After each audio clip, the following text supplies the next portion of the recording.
Welcome friends. दोस्तों आज हमारे करंट अफेयर की तीसरी क्लास है और हमारा टॉपिक है नॉन अलाइनमेंट मूवमेंट। आपको पता है कि जितने भी मेजर समिट्स होते हैं वो पूछे जाते हैं एग्जाम में, तो इसी को लेके आज हमारा जो करंट अफेयर का टॉपिक रहेगा वो नॉन अलाइनमेंट मूवमेंट पे होगा, क्योंकि इसका जो समिट हुआ था वो जनवरी 17 से 20 के बीच में हुआ था युगांडा में। ठीक है, तो इसी के बारे में आज हम पूरा डिस्कशन करेंगे। ये जो छोटे छोटे पॉइंट्स मैंने आपको फीटर में दिए हुए हैं इसको आप लिख लीजिएगा, याद कर लीजिएगा, क्योंकि ये पूछे जाते हैं पीटी में। ठीक है, तो डेट याद रखिए 17 जनवरी से 20 जनवरी 2024 को कहाँ पे हुआ था? कंपाला में हुआ था। कंपाला युगांडा की राजधानी है। इसको चेयर किसने किया था? युगांडा ने। और उनका क्या सेशन है? 2024 से 2027। इसके पहले कौन होस्ट कर रहा था? अजरबैजान। ठीक है, तो होस्ट का नाम आप याद रखिएगा। जो अभी प्रेजेंट जिन्होंने होस्ट किया है वो युगांडा के प्रेसिडेंट योवरी मुसेवेनी है। ठीक है, तो इस तरीके के क्वेश्चंस पूछे जाते हैं, डायरेक्ट नेम भी पूछ लिया जाता है एग्जामिनेशन में। ठीक है, थीम क्या था? Deepening cooperation for shared global affluence. Okay, ये इसका थीम हो गया। अब थोड़ा सा युगांडा के बारे में जान लीजिए कि वो अभी समिट्स होने वाले हैं, थर्ड साउथ समिट उसको भी होस्ट करेगा और G77 मीटिंग है उसको भी युगांडा होस्ट करने वाला है। ठीक है, तो 2 पॉइंट्स यहाँ से निकल के आ जाते हैं। अब भारत की तरफ से जो डेलीगेशन गया था उसको रिप्रेजेंट किसने किया था? हमारे external affair minister S Jaishankar साहब ने, उन्होंने इसको रिप्रेजेंट किया था। ठीक है, अब यहाँ पे थोड़ा सा हाइलाइट्स देख लेते हैं कि इस समिट से क्या क्या निकल के आया। यहाँ पे कंपाला डिक्लेरेशन को अडॉप्ट किया गया। कंपाला डिक्लेरेशन क्या है दोस्तों? पिछले साल की न्यूज़ है। जब मैं इसको अलग से कराऊंगा तो मैं आपको वहाँ पे ये टॉपिक करा दूंगा, लेकिन आप इतना याद रखिए कि ये क्लाइमेट से रिलेटेड है, ह्यूमन मोबिलिटी से रिलेटेड है। अफ्रीकन कंट्रीज़ मिलके आई थी, तो जो क्लाइमेट इश्यूज़ वो फेस कर रहे हैं तो उसको टैकल करने के लिए उन्होंने कंपाला डिक्लेरेशन जो है वो पिछले साल लेके आए थे, तो इस बार ही उन्होंने अडॉप्ट कर लिया। दूसरी चीज़, उन्होंने यूनाइटेड नेशन का जो रोल है, इतना बड़ा इंस्टीट्यूशन है, उसको और स्ट्रेंथन करने की बात की, उसको और डेमोक्रेटाइज तरीके से किस तरीके से वो वर्किंग करे, तो उस पर बात करी गई इस समिट में। तीसरा चीज़ निकल के आता है कि 2030 का एक एजेंडा है जिसका नाम है sustainable development and the आदिस अबाबा action agenda, जिसको 4 बार AB शॉर्ट में लिख दिया जाता है। ये भी सस्टेनेबल डेवलपमेंट के बारे में बात करता है, क्लाइमेट से रिलेटेड चीज़ें हैं, तो इसको भी अडॉप्ट किया गया। हालांकि इसके डिटेल में जाने की कोई ज़रूरत नहीं है, तो इसको हम यहाँ पे स्किप कर देंगे। मतलब स्किप ये कर देंगे कि इसके बारे में इसके क्या क्या प्रोविजंस हैं इस एजेंडा के, वो हम नहीं करेंगे। ठीक है, लेकिन ये जानना ज़रूरी है, हालांकि है क्या चीज़ ये। उसके बाद जो इजरायली का अटैक होता है गाज़ा स्ट्रिप पे, उसको कंडेम किया गया। ठीक है, तो ये क्या हुआ था, ये इस मीटिंग के हाइलाइट्स थे, तो वो हमने थोड़ा थोड़े करके देख लेने हैं। नॉन अलाइनमेंट मूवमेंट ये कोई नई चीज़ नहीं है, आपने पढ़ा होगा हिस्ट्री में। ये नॉन अलाइनमेंट का फर्स्ट टाइम यूज़ किसने किया था? हमारे VK मेनन साहब थे, उन्होंने यूनाइटेड नेशन में स्पीच दी थी 1953। उस समय नॉन अलाइनमेंट टर्म का उन्होंने वर्ड यूज़ किया था, क्योंकि आपको याद होगा दोस्त, उस समय जो वर्ल्ड था वो 2 पार्ट्स में डिवाइडेड था। जो वेस्टर्न ब्लॉक को कौन लीड करता था? अमेरिका। और जो सोशलिस्ट ब्लॉक था जिसको सोवियत यूनियन, रशिया जो है वो उसको लीड करता था। दो आइडियोलॉजी थी, एक सोशलिज्म और कैपिटलिज्म। जो वर्ल्ड जो बाकी कंट्रीज थी वो उन्हीं 2 आइडियोलॉजी में डिवाइडेड थी। लेकिन एक अलग से टर्म आता है कि हम नॉन अलाइन रहेंगे, यानी कि हम किन्हीं भी 2 कंट्रीज़ को सपोर्ट नहीं करेंगे। इस तरीके का जो टर्म था वो श्री VK मेनन साहब, यूनाइटेड नेशन की जो स्पीच थी उन्होंने 1953 फर्स्ट टाइम वो वहाँ पे उन्होंने इसका इस्तेमाल किया। जवाहरलाल नेहरू ने इस नॉन अलाइनमेंट टर्म को थोड़ा और ब्रॉडन किया। 1954 में उन्होंने कोलंबो में स्पीच दी। वो स्पीच 1954 में हालांकि एक पंचशील एग्रीमेंट साइन हुआ था इंडिया और चाइना के बीच में, तो उसके दौरान उन्होंने नॉन अलाइनमेंट टर्म को और ज़्यादा ब्रॉडन किया। ठीक है, तो पंचशील एग्रीमेंट क्या थे? 5 सिद्धांत थे जो भारत और चाइना के बीच में साइन हुए थे। अब क्या क्या थे वो भी हमें जानना ज़रूरी नहीं है अभी फ़िलहाल इस टॉपिक में, तो उसकी डिटेल में हम नहीं जाएंगे। वो यही था कि हम दूसरों की जो टेरिटरी है उसको रिस्पेक्ट करेंगे, दूसरे की सोवरेनिटी को रिस्पेक्ट करेंगे, शांति तरीके से रहेंगे, तो यही सब बातें वहाँ पे लिख के सामने आई थी। ठीक है, तो जो नॉन अलाइनमेंट के बारे में सिर्फ जवाहरलाल नेहरू नहीं थे, बाकी अदर लीडर्स भी थे। 4 और लीडर्स थे, उनके नाम याद रखिए। जोसेफ ब्रोज टीतो यूगोस्लोविया के थे, गामल अब्देल नसीर इजिप्ट के थे, क्वानो नुक्रुमा घाना के थे, सुकर्नो इंडोनेशिया के थे। तो ये 4 लीडर और थे जिनकी मदद से नॉन अलाइनमेंट मूवमेंट जो है वो एक अलग शेप लेके आता है। ओरिजिन कब होता है? इसके 1 साल के बाद, जब नेहरू जी ने स्पीच दी थी 1954 में, उसके 1 साल के बाद 1955 में एशिया और अफ्रीका की कंट्रीज़ जो हैं वो बांदुग में मिलती है। बांदुग शहर जो इंडोनेशिया में है वहाँ पे मिलता है, और वहाँ से नॉन अलाइनमेंट मूवमेंट जो है एक अलग रूप में, एक आप मान लीजिए कि वो अस्तित्व में आ जाता है। ठीक है, लेकिन इसका कोई अभी परमानेंट सेक्रेटेरिएट नहीं है, कोई चार्टर या ट्रीटी नहीं है। चार्टर या ट्रीटी यानी कि जहाँ पे रूल्स रेगुलेशन लिखे जाते हैं वो सब, ऐसा यहाँ पे कुछ भी नहीं है। नॉन अलाइनमेंट मूवमेंट की पहली समिट होती है बेलग्रेड यूगोस्लेविया में 1961 में। और इसका बेसिस क्या था, किस आधार पे इसको बनाया गया था? जो थर्ड वर्ल्ड कंट्रीज़ होती है, मतलब थर्ड वर्ल्ड कंट्रीज़ वो यानी कि जो अभी भी आज़ाद हुई हैं, उनके अलग एक चैलेंजेस हैं। तो वो वैसी कंट्री जो कैपिटलिस्ट कंट्री या सोशलिस्ट कंट्रीज उनसे बहुत ज़्यादा डिफरेंट है, उनकी अलग एक एक्सपीरियंस है। अभी अभी बेचारे अभी जन्म लिए हैं, तो उनके क्या क्या चैलेंजेस हैं वो उनको अपनी तरीके से देखना है, वो उन आइडियोलॉजीज़ को फॉलो नहीं कर सकती थी। ठीक है, तो ये थर्ड वर्ल्ड कंट्रीज़ था, उनका ये मानना था कि हमको जो ईस्ट और वेस्ट जो आइडियोलॉजिकल डिफरेंसेस हैं या फिर उनके बीच में जो भेदभाव है, हमें उन लफड़ों में नहीं पड़ना है, हमें अपने चैलेंजेस खुद से सॉल्व करने हैं। क्या चीज़ें हैं तो उस हिसाब से हम खुद देखेंगे और हम एकजुट होकर एक दूसरे की मदद करेंगे। तो यही थर्ड वर्ल्ड कंट्रीज़ जो है आपस में मिलती हैं। और जैसे मैंने आपको बताया कि 5 जो बड़े लीडर्स थे, जवाहरलाल नेहरू, टीटो या सुकर्नो, ये सब मिलके नॉन अलाइनमेंट मूवमेंट की शुरुआत करते हैं। ठीक है, फोकस क्या था इनका? नेशनल इंडिपेंडेंस स्ट्रगल, यानी कि हमको आज़ादी दिलानी है। उस समय भी ऐसी बहुत सारी कंट्रीज़ थी जो आज़ाद नहीं हुए थे अभी, तो वो कंट्रीज़ जिनको आज़ादी नहीं मिली उनको आज़ादी दिलानी है। जो पॉवर्टी है या फिर इकोनॉमिक डेवलपमेंट हमारी कंट्री का नहीं हुआ है, उस पर हमारा ध्यान ज़्यादा होना चाहिए, ये फोकस था उनका। अब ईस्ट और वेस्ट का आइडियोलॉजी में ये सारी चीज़ें तो नहीं हो सकती थी, उनके जो इश्यूज़ थे वो अलग थे, तो वो थर्ड वर्ल्ड कंट्रीज से मैच नहीं करते थे। इसलिए नॉन अलाइनमेंट मूवमेंट जो था उसका जो रेलेवेंस था उस समय वो बहुत ज़्यादा अलग था। आज के कंटेक्स्ट में इसका रेलेवेंस क्या है वो भी हम आगे आने वाले स्लाइड्स में देखेंगे। तो मेंबर कंट्रीज़ की बात करें, अभी हाल फिलहाल कितने मेंबर कंट्रीज़ हैं? 121। ठीक है, पहले 120 थे, लेकिन अभी साउथ सूडान जो है 121st मेंबर बना है नॉन अलाइनमेंट मूवमेंट का। सबसे ज़्यादा कंट्रीज़ कहाँ से आती हैं? अफ्रीका से 53, लैटिन अमेरिका से 26, यूरोप से 2 और एशिया से 19। ठीक है, उसके बाद ऑब्जर्वर कंट्रीज़ भी हैं, 17 कंट्रीज़ ऑब्जर्वर्स हैं और 10 इंटरनेशनल ऑर्गेनाइजेशन जो है इसके ऑब्जर्वर्स हैं। अब देखते हैं भारत और नाम के बीच में क्या रिलेशन है। इंडिया जो है आपको मालूम है कि one of the founding members, Jawaharlal Nehru का आपने देखा। 7th समिट जो था 1983 में न्यू दिल्ली में होता है। अब बात करते हैं कि जो नाम की यूटिलिटी है भारत के लिए किस तरीके से कारगर साबित हो सकती है। दोस्तों, इंटरनेशनल अफेयर्स में जब भी कोई इस तरह की समिट होती है तो कंट्री रिप्रेजेंट करती है अपने जो उनके कोर इश्यूज़ हैं, यानी कि उनके जो नेशनल इंटरेस्ट है उसको प्रायोरिटी देती है। तो वहाँ पे एक कंसेंसस भी बनता है कि हाँ, इस तरीके का इशू जो है बाकी कंट्रीज़ भी फेस कर रही हैं, तो let's make some policies regarding that, है ना। इंडिया ने कई बार यूनाइटेड नेशन में टेररिज्म का मुद्दा उठाया है, तो बहुत सारी कंट्रीज़ इस पर सहमत होती हैं, बहुत सारी नहीं होती हैं। तो कई बार टेररिज्म को लेके भी अगर यूनाइटेड नेशन कंडेम करता है तो एक बहुत बड़ा इशू बन जाता है, तो कंट्रीज़ उसको सीरियसली कंसिडर भी करती है। ठीक है, तो एक स्ट्रॉन्ग वॉइस हो सकता है इंटरनेशनल अफेयर्स में अगर नाम की यूटिलिटी जो है अगर भारत के संदर्भ में बात करें तो। उसके बाद ग्लोबल साउथ की बात करें तो इंडिया इसको एक अपॉर्चुनिटी के रूप में देख सकता है, वहाँ का एक लीडर निकल के आ सकता है। ग्लोबल साउथ का मतलब है दोस्त, अगर आपने जो ग्लोब पे अगर आप बीच से डिवाइड करो तो जो साउथ की कंट्रीज़ हैं एक्सेप्ट न्यूजीलैंड एंड ऑस्ट्रेलिया, तो बाकी की जो कंट्रीज़ अभी भी बहुत पुअर है, उनके सिमिलर इकोनॉमिक चैलेंजेस हैं। अगर आप कंपेयर करेंगे नॉर्दर्न जो यूरोपियन कंट्रीज़ है या अमेरिका या कनाडा, तो वो सब तो काफ़ी डेवलप्ड है, लेकिन साउथ की जो कंट्रीज़ है या फिर अफ्रीका में या फिर एशिया में, तो वो सब काफ़ी पुअर है और उनके इश्यूज़ ऑलमोस्ट सेम है। तो वहाँ पे इंडिया जो है उनका लीडर बन के आ सकता है। देखिए 2023 में इंडिया G20 का प्रेसिडेंट था और ग्लोबल साउथ के जो इश्यूज़ थे, जो कंसर्न्स थे, इंडिया ने उसको फोरफ्रंट पे रखा था, यानी कि जो पॉवर्टी वगैरह जिसकी मैं बात कर रहा था। तो वैसे ही इंडिया जो है यहाँ पे नॉन अलाइनमेंट मूवमेंट को भी इस तरीके से यूटिलाइज़ कर सकता है। तो जो नॉन अलाइनमेंट मूवमेंट है उसके सिद्धांत क्या है, ये क्यों है, मतलब किस बेसिस पे इसको बनाया गया था। तो इसके 10 प्रिंसिपल्स हैं। जो बांदुंग मैंने आपको बताया था ना, जो बांदुंग कॉन्फ्रेंस हुआ था, तो वहाँ पे ऐसे 10 प्रिंसिपल्स निकल के आए थे। तो सारे याद करने ज़रूरी नहीं है, मोटा मोटी आप याद रखिए कि वो क्या बात करते हैं। वो बात करते हैं इंटरनेशनल लॉ को हम रिस्पेक्ट करेंगे, यूनाइटेड नेशन का जो चार्टर है उसको प्रॉपर तरीके से फॉलो करेंगे, जो भी इंटरनेशनल कन्फ्लिक्ट होता है उसको हम शांतिपूर्ण तरीके से उसको सुलझाने की कोशिश करेंगे, एक दूसरे के मामले में हस्तक्षेप नहीं करेंगे। मल्टीलेटरलिज्म की बात करता है, यानी कि सारी कंट्रीज़ जो हैं वो एक साथ मिलके एक दूसरे को सपोर्ट करेंगे। कोऑपरेशन की बात करता है, वो बात करता है सोवरेनिटी और इंटीग्रिटी की। सोवरेनिटी क्या होती है? संप्रभुता, और इंटीग्रिटी जो उसकी अखंडता को हम बना के रखेंगे। ठीक है, तो ये दूसरी की कंट्रीज़ हैं उनको रिस्पेक्ट करने की बात करते हैं। तो यही मोटा मोटी इसके सिद्धांत है, नाम जिसके ऊपर नॉन अलाइनमेंट मूवमेंट जो है वो बना हुआ है।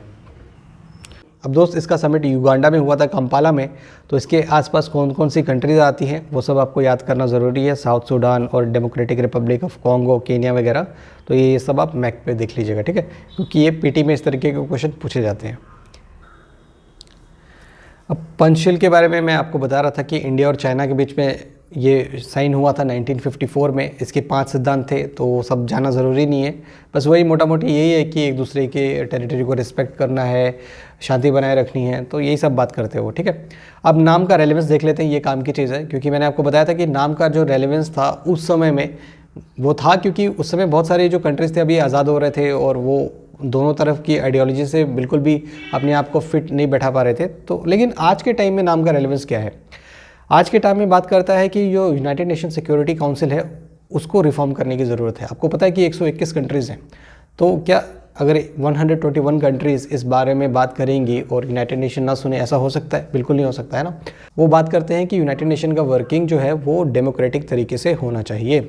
यूनाइटेड नेशन सिक्योरिटी काउंसिल में आपको मालूम है कि 5 परमानेंट मेंबर्स हैं, उनके पास वेटो पावर है, यानी कि अगर वो किसी भी लॉ को रोकना चाहें तो एक भी कंट्री अगर वो अपना वेटो इस्तेमाल करेंगी तो वो लॉ जो है एक्ट नहीं बनता, यानी कि वो लागू नहीं किया जा सकता।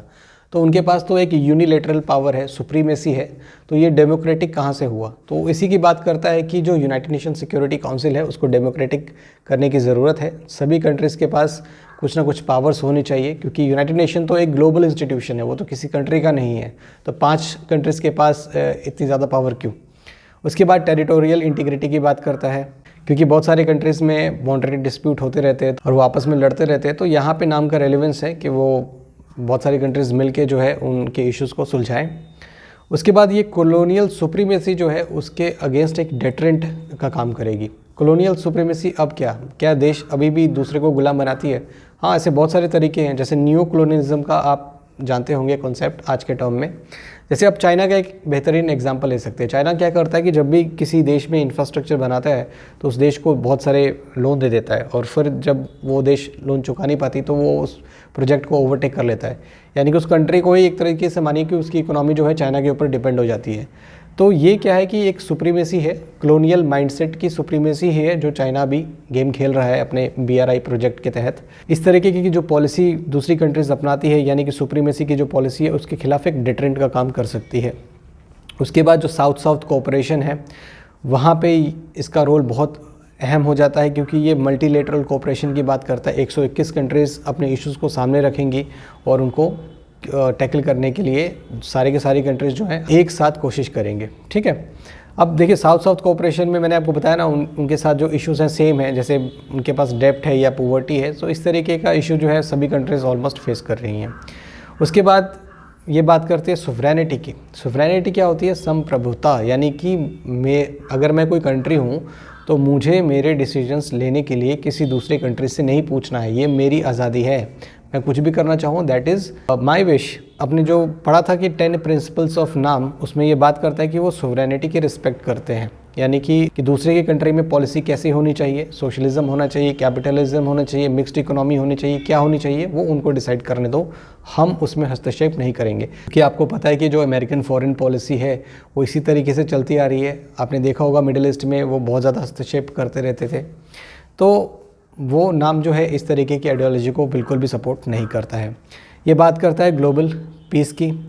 जैसे इसी एजेंडा में बात की गई थी, अभी जो समिट हुआ था उसमें क्या बात किया गया था कि जो इज़राइल का एग्रेशन है उसको कंडेम किया गया था, ओके। उसके बाद इंटरनेशनल जो ऑर्गेनाइजेशन है उसको लोकतांत्रिक तरीके से काम करना चाहिए, ये इसके बारे में बात करता है, जैसे यूनाइटेड नेशन, IMF। तो यहाँ पे आपको पता है कि अमेरिका का रोल जो है वो ज़्यादा बड़ा हो जाता है, क्योंकि सबसे ज़्यादा डोनेशन पैसा वही देता है, तो वो चाहता है कि मैं अपने तरीके से इस इंस्टीट्यूशन को चलाऊँ। तो इस तरीके से नहीं होना चाहिए, क्योंकि हर कंट्री की क्षमता अलग है और वो अपने क्षमता के अनुसार इसमें सपोर्ट करते हैं और एक्सपेक्ट भी करते हैं कि जो उनके चैलेंजेस हैं इन इंस्टीट्यूशंस के द्वारा उन चैलेंजेस को उस तरीके से सॉल्व किया जाए, ठीक है। उसके बाद ये बात करता है कि जो 4F है उसका एक्सेस जो है वो सभी डेवलपिंग कंट्रीज़ को मिले। 4F क्या है? Food, finance, fuel and fertiliser, okay.